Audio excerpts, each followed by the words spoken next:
Hey, what's up, Bobber Nation? This is Jimbobbington. Today we're gonna go for a little ride, and I figured while I'm out there, I might as well make a video. So today I am going to discuss my experiences I had with a Harley Davidson custom Sportster 1300. They put a lot of words in their names to try to make them sound fancy. And compare that bike to my Indian Scout Bobber. So stay tuned.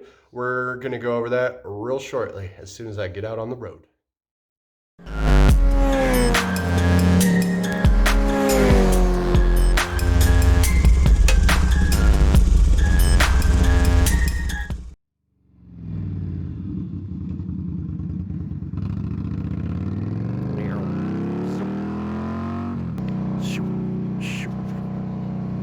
Is it just me, or does it seem like you go faster when you make engine noises out loud with your mouth?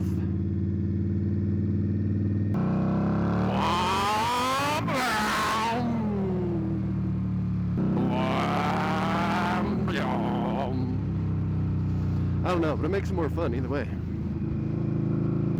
Welcome back, everybody. So like I said, we're going to discuss my opinions of the Harley Davidson Sportster Custom 1200. I don't know what that all means. But when I had bought my bobber, there was a good 2-month wait, and my amazing dealership, Strictly Power Sports in Pueblo, Colorado, they felt bad for me.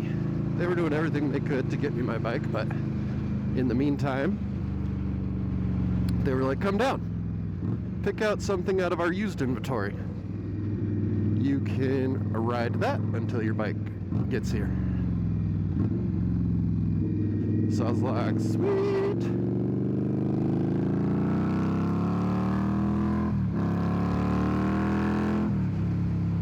Keep in mind, I hadn't ridden a motorcycle in about 6 years at this point. And like I said in one of my previous videos, I chose the Harley Davidson Sportster Custom 1200 because it was the closest thing they had available to the class of the Indian Scout Bobber. And I just, coming from a Suzuki SV650 with like rear sets and a completely different rider setup, I wanted something close to what I was getting so I could get used to that feeling of what does a cruiser bike feel like with front controls and that sort of thing. This was a 2019 model that I had picked up, and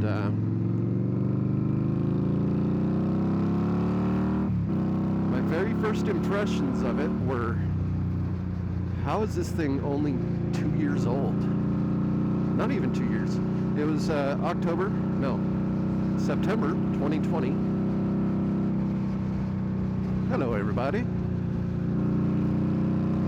So the thing was only like a year old. It only had 600 miles or something on it. And it just felt aged. So the thing was practically new, but it just didn't seem new. It looked all right.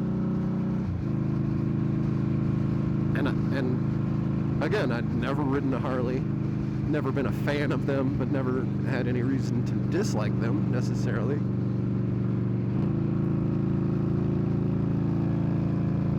But yeah, it felt old. And the first thing I realized that I really didn't like about it, well, I mean, everything I didn't like about it, but it felt slow. Coming from a 650, my thought was always like, oh, if you got a 1,000cc bike, that's going to be fast, right?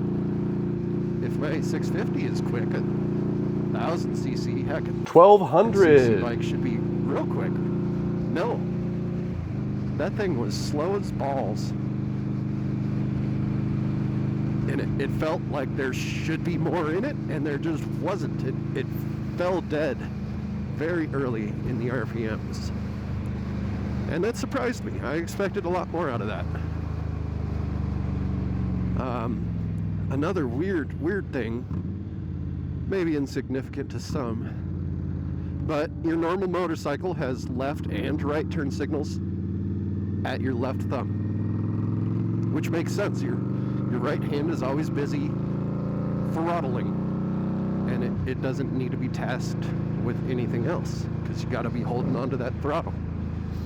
Now the Harley, for whatever reason, I don't know if they just think doing something different is a good thing, but the left turn signal's on the left and the right turn signal's on the right, and it makes it a real pain in the dick to use your right turn signal, canceling it while you're trying to hold the throttle, and really stupid design flaw there, in my opinion. Another thing I hated about it, sitting at red lights, like, they do this on purpose, and it boggles my mind, but they don't put solid engine mounts on the thing purposefully so that it'll rattle like it's gonna fucking fall apart. And I hated it. And it would rattle even harder if you're holding the brake, because more of that power's got to go to assist the brake module. So if you're holding your brake at a red light, the bike feels like it's just gonna frickin' stall and die on you. Terrible feeling. Now, I wasn't a huge fan of the look. I mean, it looks like a Harley. I don't like the way Harleys look. I did have one person compliment me on it. I parked outside a liquor store, and this guy was like, "Hey man, gorgeous bike." And in my head I was like, "What are you smoking?" But I was like, "Thanks, bro. Right on. Sweet." But I knew he was wrong. So yeah, power, non-existent. I think it's rated at like 60-something horsepower, which is also kind of sad in my opinion for a 1,200 cc bike. Don't they say there's no replacement for displacement or something like that? Well, in this case, that is not true, because I get a lot more out of this smaller 1,133 cc engine. Now, I don't know if it was because the engine shakes so bad on that machine, but if you're on a normal bike at speed, you could just let go of the handlebars and the bike goes straight. It's like laws of physics. An object in motion will continue in motion. But the second you let go of the handlebars on this Harley, the handlebars started shaking.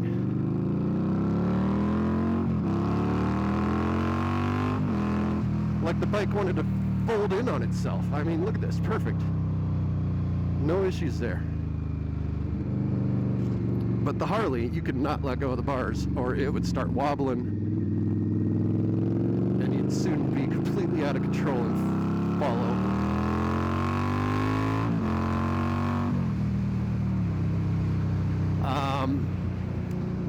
That thing had a worse lean angle than this bike does. That was my first experience with peg scraping, and it would happen no matter what you did. It was uncomfortable.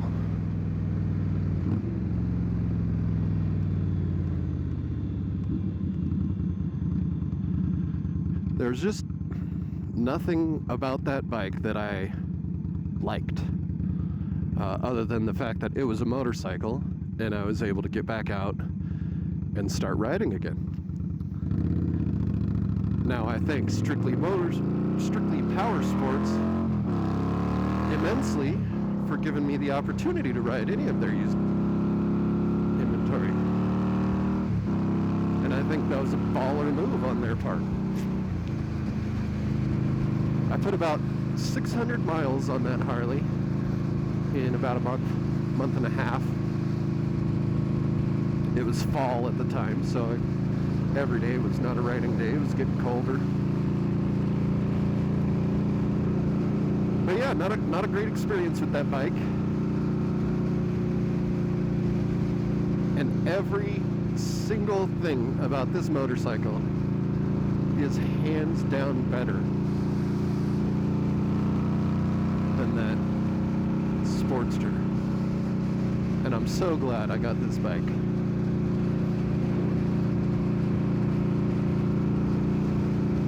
But yeah, if you have any questions about my experience between the two motorcycles, if you're currently weighing your options between one or the other, feel free, hit me up in the comments below. I'll answer you. I'm not too important. Let's talk it out. I'd love to make sure you don't make a terrible decision in buying a Harley Sportster when you could have an amazing machine such as this.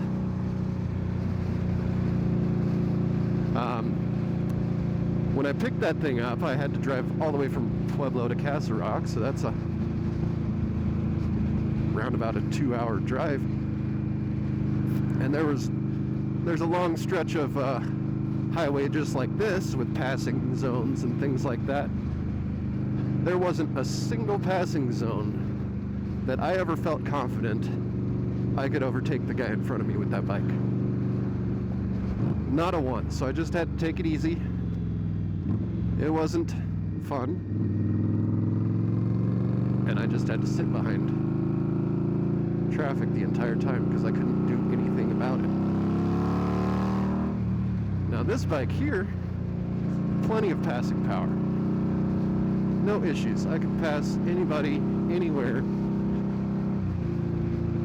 Don't have to worry if I don't know if I'll get up to speed in time. Oh no. On that Harley, you'd downshift and nothing would happen. It was the same freaking speed as if you just stayed in 5th gear the whole time. I can't remember if that thing had 5 or 6 gears, but it didn't matter. Every fucking gear was slow. Piece of crap. Here we go.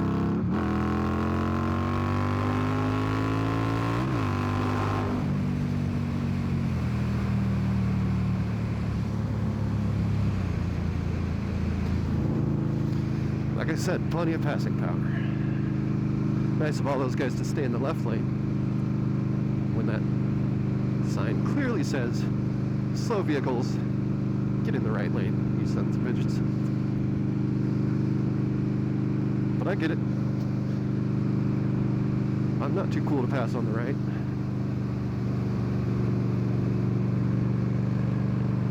These fucking Corvettes. Every time I see one, I'm like, ooh, is that a Lamborghini? Is that a Ferrari? And then I get closer, I'm like, God damn it, it's a fucking Corvette. But they do look cool. This Indian is the only American vehicle I've ever owned. And I plan on keeping it that way. But right on, guys, if you enjoyed the video, please hit that like button. I'm going to be trying to push content out once a week, Friday afternoon. So stay tuned. And remember, don't be a skid mark. Jimbobbington out.